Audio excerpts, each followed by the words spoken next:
E aí galerinha, tudo bem? Aqui é o professor Daniel. Nós estamos trabalhando nessas aulas os elementos básicos da linguagem visual e hoje nós vamos falar um pouquinho sobre as cores. Então primeiro lembrando que os elementos básicos da linguagem visual são 4. O ponto, as linhas, as cores e a textura. Nós já vimos o ponto e as linhas e na aula de hoje nós vamos falar das cores. Nós já iniciamos esse assunto em sala de aula e vocês inclusive fizeram uma atividade valendo nota sobre esse tema. As notas de vocês já estão todas no sistema, vocês podem conferir lá também e saber como que vocês foram nessa atividade. Eu vou fazer uma breve revisão daquilo que a gente viu em sala e daí vou entrar no assunto novo para concluir esse tema das cores na aula de hoje. Então primeiro tem aqui esse mapa mental que você está vendo. Bem no centro você tem ali escrito em verde a palavra cores, né, que é o tema principal. E eu vou começar pela parte de baixo do mapa mental. As cores elas são divididas em grupos. Nós partimos das cores primárias e chegamos às secundárias. Então primeiro, iniciando pelas cores primárias. O que são essas cores primárias? Elas são assim chamadas por não serem formadas pelas misturas de outras cores. Também podem ser chamadas de cores puras. As cores primárias, portanto, são o vermelho, o amarelo e o azul. Veja, por que elas são chamadas de cores primárias? Porque elas não têm mistura. Então, por exemplo, se eu pensar assim, como é que eu faço para fazer a cor vermelha? Não tem como fazer o vermelho. Ele é uma cor pura, então ele não tem mistura. Porém, quando você começa a juntar essas cores primárias, você chega nas cores secundárias, que aí aqui é o outro grupo.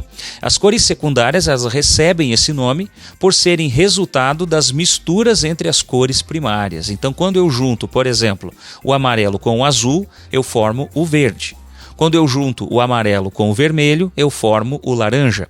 E quando eu junto o vermelho com o azul, eu formo a cor violeta. E essas são as cores secundárias. Uma outra maneira da gente classificar as cores é o que está na parte de cima do mapa mental. A gente pode classificar essas cores entre cores quentes e frias. São dois grupos diferentes. As cores quentes são o amarelo, o laranja e o vermelho. E as cores frias são o azul, o verde e o violeta. Agora vamos entender o porquê que elas são chamadas assim, de frias e quentes. Vamos olhar para essa imagem aqui que está no livro de vocês. Nós temos aqui a primeira foto, são algumas folhas caindo no chão, né? É uma foto da estação do outono. No outono o que acontece? As folhas secam nas árvores e caem pelo chão. E a predominância das cores que a gente vê na época do outono é realmente uma predominância do amarelo, do laranja. Esses tons são chamados cores quentes. Então o outono é uma estação rica em cores quentes geradas pelas folhas secas que caem das árvores. E o oposto às cores quentes são as cores frias.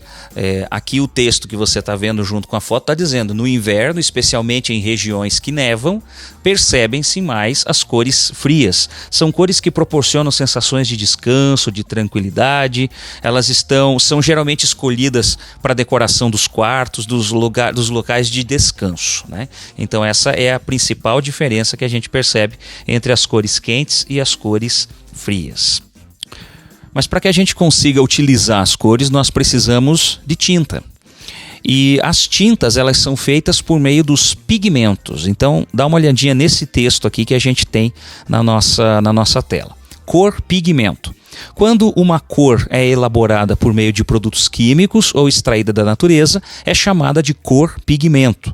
Os pigmentos naturais que originam cores podem ser obtidos de insetos como a cochonilha, que é esse bichinho que está aparecendo aqui na foto, esse insetozinho azul aqui, né? Vamos voltar para o texto. Também podemos extrair esses pigmentos de flores, de sementes de urucum, de minerais, de madeiras, por exemplo, o pau-brasil, que é uma madeira avermelhada, e assim por diante. Porém, para que esses pigmentos possam virar tinta, eles precisam de um aglutinante. E aqui é onde está grifado, inclusive no outro lado na coluna aqui, os aglutinantes, que são substâncias que agem como cola, fixando o pigmento, que é a cor, né, da tinta no material a ser pintado.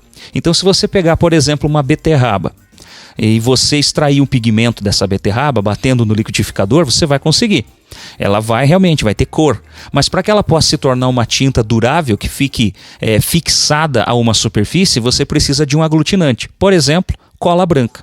Então, se você quiser fazer uma tinta na sua casa com algum pigmento, pode ser beterraba, pode ser feijão, pode ser chocolate, pode ser coloral, que é um condimento que se usa na cozinha. Você pode até perguntar para sua mãe se tiver aí na sua casa. Você pode fazer cores, tintas com essas coisas, porém você vai precisar de um aglutinante. Então você vai ter que misturar essa substância com a cola branca, que você vai ter um aglutinante aí muito funcional, inclusive, para você fazer uma tinta. Tá joia? Muito bem. Com esse conhecimento que você adquiriu aqui sobre as cores, você vai fazer 2 exercícios que estão na página 17 do livro. O primeiro é um caça-palavras. Nós temos um texto ali e as palavras que estão grifadas, estão em negrito, aliás, no texto, você vai ter que procurá-las no caça-palavras. E o outro exercício é um exercício de percepção. Esse daqui é bastante interessante, porque você tem algumas sensações ali, medo, alegria, frio, amor, raiva e assim por diante. O que você vai fazer? Você vai ler esse quadro dessas sensações e vai pensar que tipo de cor para você faz mais significado para cada uma dessas sensações. Por exemplo, a tranquilidade. Que cor transmite a ideia de tranquilidade para você? Então, depois que você pensar em cada uma dessas sensações e escolher as cores, você vai pintar esses quadrados com as cores que você escolheu. Tá joia? Depois que você fizer as atividades, você vai tirar uma fotografia do seu livro e vai mandar para mim aqui através da plataforma para que eu possa registrar a sua tarefa. Como eu sei que alguns de vocês acabaram ficando sem o livro, então eu digitalizei as páginas do livro e também as atividades para você poder imprimir e fazer aí sem nenhum problema. Qualquer dúvida que você tiver, por favor, entre em contato comigo através do e-mail profdanielderevec@gmail.com. Bons estudos e até a próxima!